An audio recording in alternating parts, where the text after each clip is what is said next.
Bienvenue dans cette nouvelle édition du QG News. Au sommaire, une trentaine de partis politiques ont fait alliance au Nigeria. Objectif, présenter un candidat unique qui affrontera le chef de l'État nigérien, Muhammadu Buhari, qui est en effet candidat à sa succession en 2019. L'Érythrée et l'Éthiopie ont officiellement mis fin à la guerre qui les a déchirés pendant une vingtaine d'années. Victimes du conflit, les migrants érythréens en Israël se disent toutefois sceptiques par rapport à ce retour à la paix. Et puis le Gabon s'est fait une place dans le top 10 des producteurs de pétrole en Afrique, et ce grâce aux 10,5 millions de tonnes produites par le pays en 2017, selon un classement établi par organisme.org.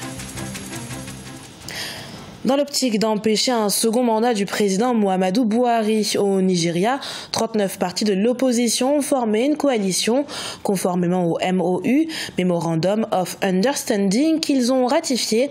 Ils présenteront un candidat commun qui, du moins tous l'espèrent, augmentera leurs chances de battre le chef de l'État, Aïssatou Bari.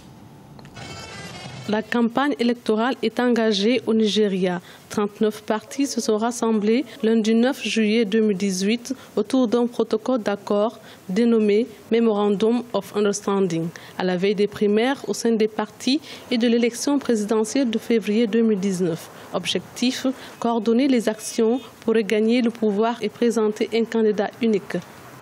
La mutualisation des forces de l'opposition peut peser dans les défections qui sont déjà perceptibles dans le camp du parti au pouvoir. L'opposition l'accuse de n'avoir pas tenu sa promesse de mettre fin au conflit qui mine le pays. Le président Mohamed Buhari avait axé sa campagne en 2015 sur la lutte contre le groupe islamiste Boko Haram.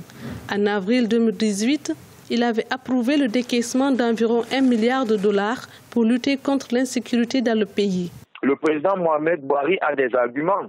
Son plan de redressement de la croissance, le risque de rendement montre que les produits de première nécessité ont déjà commencé à être à la bourse du Nigeria moyen. Le Nigeria occupe le 145e rang dans le récent classement Doing Business 2018 après avoir enregistré un bond de 24 rangs. Le gouvernement a mis en place un plan de relance économique et de croissance 2017-2020 pour la diversification de son économie. Objectif, éviter les effets du contre-choc pétrolier dû à la baisse des recettes d'exportation des hydrocarbures en 2014. L'Érythrée et l'Éthiopie ne sont plus en guerre. Une guerre vieille de 20 ans, dont la fin officielle est synonyme de joie pour de nombreux Éthiopiens comme Érythréens, mais qui, du côté des Érythréens émigrés en Israël, n'est pas pour autant synonyme de retour à la paix, notamment dans leur pays d'origine. Corinne Kamdem. Les Érythréens de la diaspora, notamment ceux vivant à Tel Aviv en Israël, ont exprimé leur point de vue suite à l'annonce de la fin de l'état de guerre entre l'Éthiopie et l'Érythrée ce lundi 9 juillet. Des points de vue pour le moins sceptiques. En effet, beaucoup estiment que le rétablissement des relations diplomatiques entre les pays voisins ne sera en aucun cas bénéfique pour le peuple érythréen. C'est toujours un dictateur qui contrôle le pays. Cet accord a eu lieu sans l'accord et la participation du peuple. Il prend toutes les décisions seul, donc il n'y a pas encore de changement.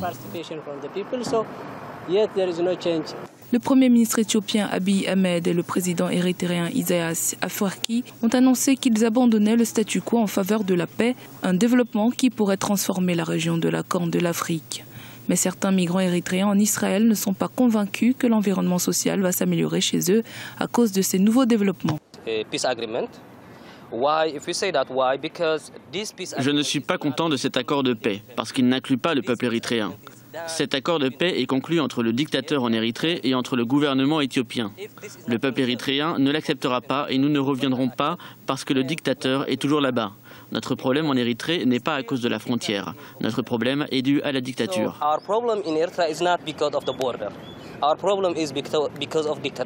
Selon les statistiques publiées par le ministère israélien de l'Intérieur en 2015, plus de 33 000 Érythréens vivent actuellement en Israël.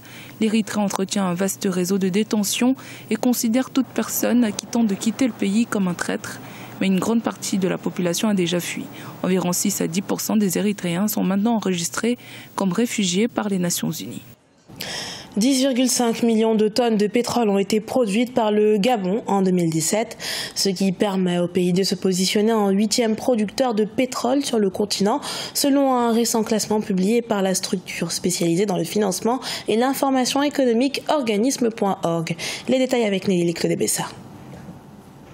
En 2017, le Gabon a été le 8e producteur africain de pétrole selon un classement du site web organisme.org. La production nationale de pétrole brut du Gabon s'est contractée de 8,5% pour se situer à 10,5 millions de tonnes en 2017. Un repli de la production nationale qui a induit une baisse des exportations de 10,3%, soit 9,44 millions de tonnes. Cette contre-performance est imputable au déclin naturel des champs matures et aux difficultés techniques rencontrées par certains opérateurs, à la grève du personnel et aux exigences de l'OPEP pour réduire l'offre mondiale de pétrole. Depuis 2016, on observe une tendance baissière dans la production du pétrole brut au Gabon. Les champs en exploitation du pays avaient produit 88,84 millions de barils de pétrole, soit 11,48 millions de tonnes, en baisse de 3,7% par rapport à 2015. Cette année, le pays a produit environ 198 000 barils par jour, bien loin des 213 000 barils par jour produits en 2015. En développant la production pétrolière en offshore, faudra-t-il pour le gouvernement répondre de façon conciliante aux revendications des agents du secteur pour limiter les grèves à répétition qui pénalisent la production pétrolière? Malgré la tendance négative observée dans le secteur pétrolier gabonais, des experts assurent que l'économie reste stable. En 2018, la croissance de l'ordre de 3,8% est envisagée, marquée par le regain des activités du secteur des hydrocarbures. 2 ans déjà que le PNDES, Plan national de développement économique et social, a été mis en place au Burkina Faso. Un plan ambitieux sur lequel de nombreux participants se sont réunis pour établir un bilan à mi-parcours lors de la conférence internationale sur la mise en œuvre du PNDES qui s'est achevée ce 10 juillet. Reportage de Jean-Paul Ouedraogo, notre correspondant à Ouagadougou. À Ouagadougou, au Burkina Faso, le gouvernement évalue la mise en œuvre du plan national de développement économique et social. Le ministre Paul Kabatieba, qui a présidé la conférence internationale sur l'état de mise en œuvre du référentiel, a jugé satisfaisant le bilan partiel de sa mise en œuvre après avoir relevé l'effort de mobilisation des ressources. Le taux de croissance du PIB réel, qui était de 4% en 2014 seulement, et en 2015 aussi d'ailleurs, est ressorti à 5,9% en 2016 pour atteindre 6,7% en 2017.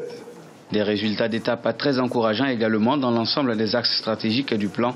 Sur la période de janvier 2016 à avril 2018, 90,7%, soit 5 053,73 milliards de francs CFA ont été mobilisés au titre des partenaires techniques, tandis qu'au titre des ressources internes, le taux est de 87%, soit 2 629,62 milliards de francs CFA sur une prévision annuelle de 3 052,5 milliards de francs CFA.